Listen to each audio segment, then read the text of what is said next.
Imagine you're a soldier in an anti-aircraft unit many kilometers away from the front.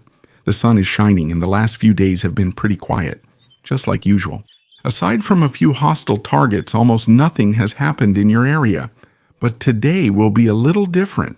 It will be marked by an event that will somewhat overwhelm traditional air defense.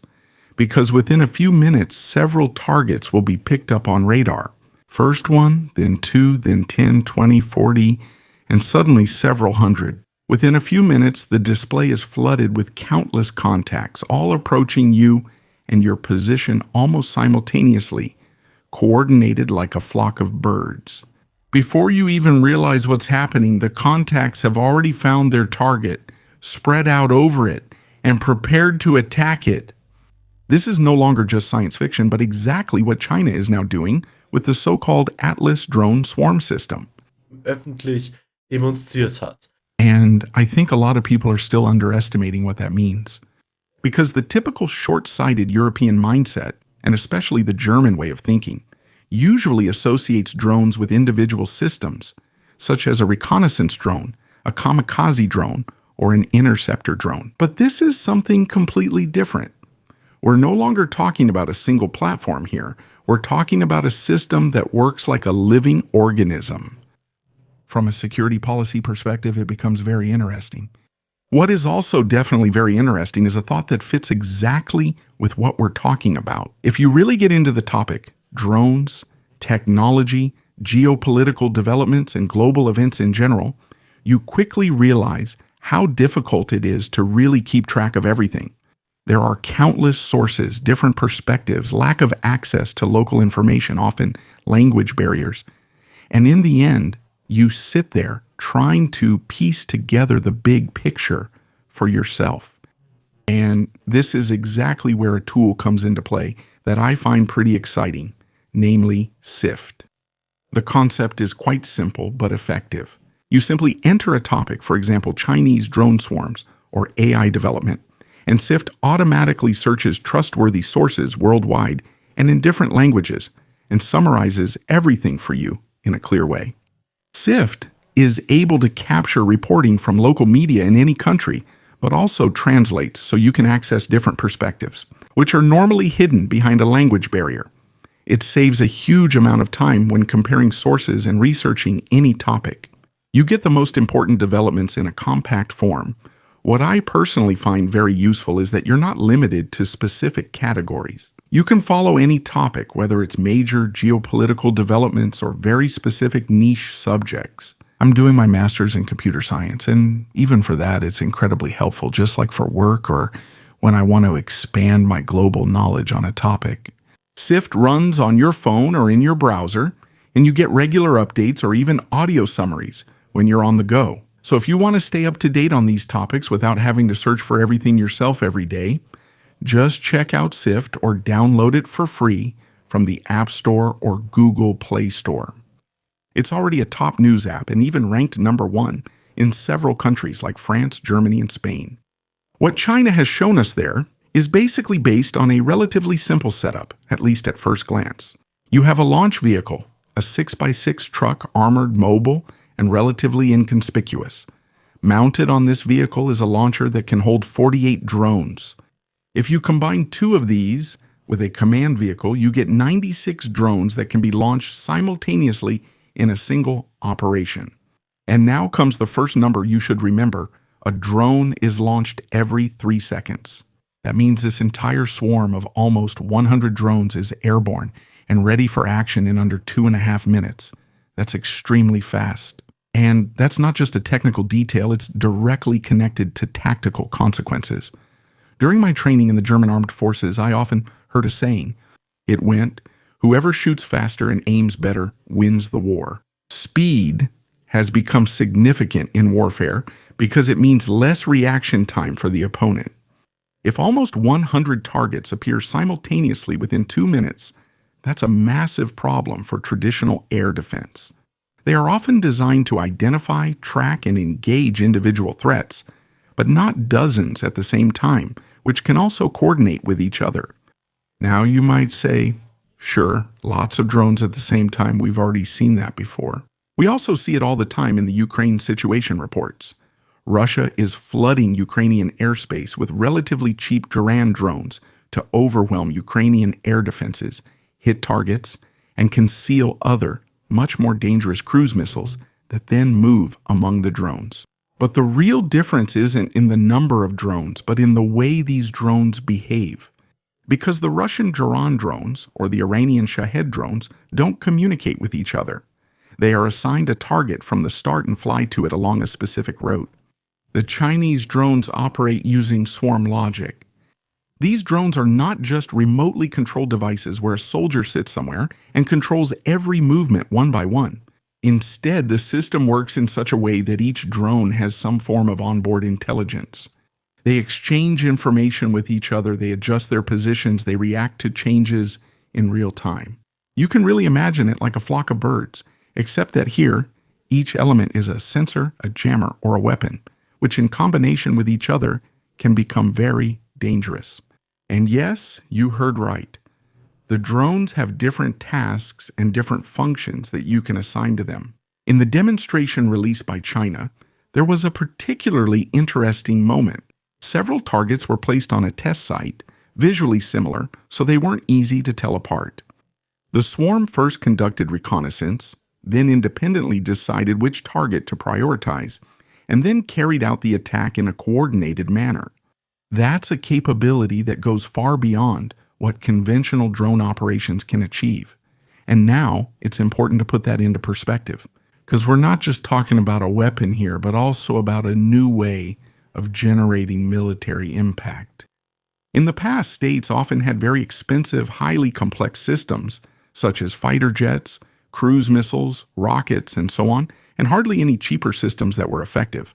But now that's shifting in a different direction. We're seeing many inexpensive systems that, together, create an effect greater than the sum of their parts. That means instead of producing one expensive system that can cover a wide range, you produce a lot of cheap systems that, in their total number, can surpass that expensive system. And that's a paradigm shift. Another point that is often overlooked is the flexibility of these drones. The Atlas A140, as the model is called, is not limited to a single role. It can be used for reconnaissance. It can conduct electronic warfare, meaning it can interfere with enemy communications or radar, and it can be used as so-called loitering munition, basically as a circling attack drone that waits for a target and then guides itself into the target. And now comes the tactical advantage that results from this. You can not only launch the swarm simultaneously, but also configure it in a specific sequence. That means specifically, you first send in reconnaissance drones that collect data, such as the number and type of targets, as well as their position and priority. After that, drones follow that carry out electronic warfare to blind enemy systems. For example, the radar, or the connection to air defense systems, or even radio communications. And only after that do the actual attack drones come in, all in a single coordinated process. Basically, that's a complete air operation, but not with planes or pilots, rather with a drone swarm launched from a single small truck. If you evaluate this from a military perspective, the advantages are pretty obvious.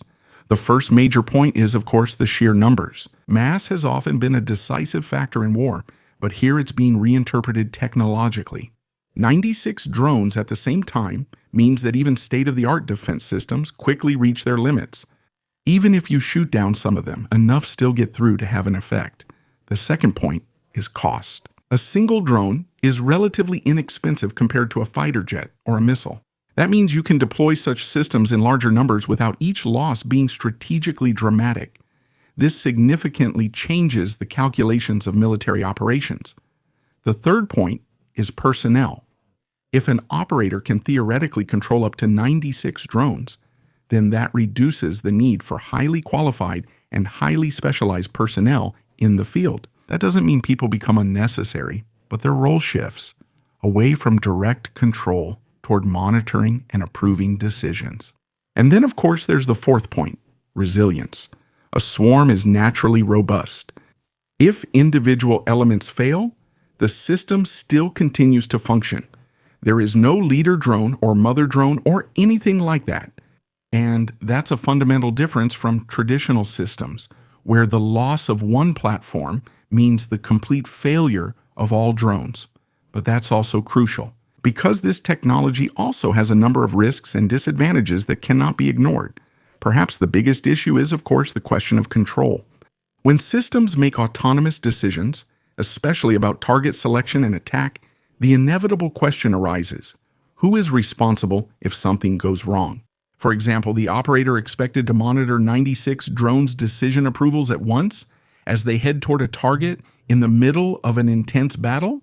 That would raise not just technical, but also legal and ethical questions, especially in Europe if plans arose to replicate such a system. I think on the Chinese side, that's not so important, but if we want to build a similar system here, that will often get in the way.